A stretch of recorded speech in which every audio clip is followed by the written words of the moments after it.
ತಾಲೂಕು ಆಡಳಿತ ಸೌಧವನ್ನು ದಲ್ಲಾಳರ ಲಂಚಬಾಕ ಅಧಿಕಾರಿಗಳ ಸೌಧ ಅಂತೇಳಿ ನಾಮಕರಣ ಮಾಡುವಂತೆ ಇವತ್ತು ರೈತ ಸಂಘದಿಂದ ಮಾನ್ಯ ಕಂದಾಯ ಸಚಿವರಾದಂತಹ ಜಿ ಪರಮೇಶ್ವರ್ ಅವರನ್ನು ಒತ್ತಾಯ ಮಾಡ್ತಾ ಇದ್ದೀವಿ. ಯಾಕಂದರೆ ಕಂದಾಯ ಇಲಾಖೆಯ ಕಂದಾಯ ಸಚಿವರ ಒಂದು ಆದೇಶ ಇದೆ, ಪ್ರತಿಯೊಬ್ಬ ಕಂದಾಯ ಸರ್ವೆ ಎಲ್ಲ ಅಧಿಕಾರಿಗಳು ಕಡ್ಡಾಯವಾಗಿ ಗುರುತಿನ ಚೀಟಿ ಹಾಕ್ಕೋಬೇಕು.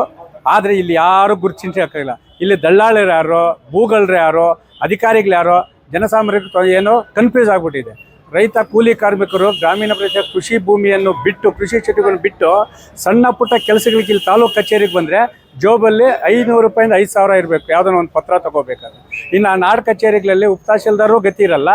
RIVAL ಕಡ್ಡಾಯವಾಗಿ ಗ್ರಾಮೀಣ ಸೇವೆ ಮಾಡಬೇಕಾಗಿದ್ರೆ ಇವತ್ತು ಪ್ರತಿಷ್ಠಿತ ಬಡಾವಣೆಗಳಲ್ಲಿ ಮನೆಗಳು ಮಾಡಿಕೊಂಡು ದಲ್ಲಾಳಿಗಳನ್ನ ನೇಮಕ ಮಾಡಿಕೊಂಡು ಜನಸಾಮಾನ್ಯರನ್ನು ಶೋಷಣೆ ಮಾಡುವಂತಹ ಇಲಾಖೆಯಾಗಿ ಮಾರ್ಪಟ್ಟಿದೆ. ಯಾಕಂದರೆ ಇವತ್ತು ಯಾವ ಇದಕ್ಕನ್ನ ಹೋಗಿ ಆ ಒಂದು ಕಚೇರಿಯಲ್ಲಿ ಅಲ್ಲಿ ದಲ್ಲಾಳರಿಗೆ ಚೇರ್ ಹಾಕಿ ಕುಳಿಸಿ ರಾಜ ಮರ್ಯಾದೆ ಮಾಡ್ತಾ ಇರ್ತಾರೆ. ಹೊತ್ತು ಜನಸಾಮಾನ್ಯರಿಗೆ ಯಾವುದೇ ರೀತಿಯ ಒಂದು ಕೆಲಸ ಕಾರ್ಯ ಮಾಡ್ತಾ ಇಲ್ಲ. ಆ ಜನಸಾಮಾನ್ಯ ಕೆಲಸ ಕಾರ್ಯ ಮಾಡಬೇಕಾದ್ರೆ ಇಲ್ಲ 500 ರೂಪಾಯಿ ಕೊಡಬೇಕು, 5,000 ಕೊಡಬೇಕು, ಇಲ್ಲ ಅಂದರೆ ದಲ್ಲಾಳರಿಗೆ ಇರಬೇಕು.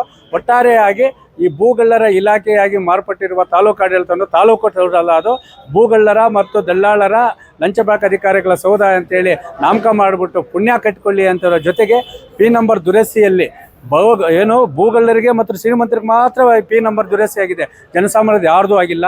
ಅದರ ಕಡೆ ಇವತ್ತು ಹೊರ ರಾಜ್ಯ ಅಸ್ಸಾಂ ಆ ಕಡೆ ಏನು ಸೃಷ್ಟಿ ಮಾಡ್ತಾ ಇದೆ ಮಳೆ ಅವಂತರ, ಅದರಿಂದ ಎಚ್ಚೆತ್ಕೊತಾ ಇಲ್ಲ.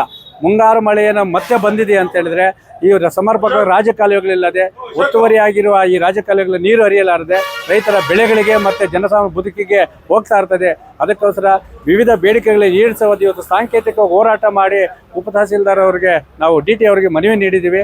ನಮ್ಮ ಮನವಿಗೆ ಸ್ಪಂದಿಸ್ತಾ ಇದ್ದರೆ ಮುಂದಿನ ದಿನಗಳ ಆಗಸ್ಟ್ 15ರ ಮಧ್ಯರಾತ್ರಿ ಸ್ವತಂತ್ರಕ್ಕಾಗಿ ಹದಗೆಟ್ಟಿರುವ ತಾಲೂಕು ಸರಿಪಡಿಸುವಂತೆ ಉಸ್ತುವಾರಿ ಸಚಿವರು ರಾತ್ರಿ 12 ಗಂಟೆಯಿಂದ ಆಗಸ್ಟ್ 15ರ ಮಧ್ಯರಾತ್ರಿ ಪಲ್ವಿ ಸರ್ಕಲ್ನಲ್ಲಿ ಹೋರಾಟ ಮಾಡುವ ಮುಖಾಂತರ ನ್ಯಾಯ ಪಡೆಯುವ ಎಚ್ಚರಿಕೆಯನ್ನು ನೀಡ್ತಾರೆ.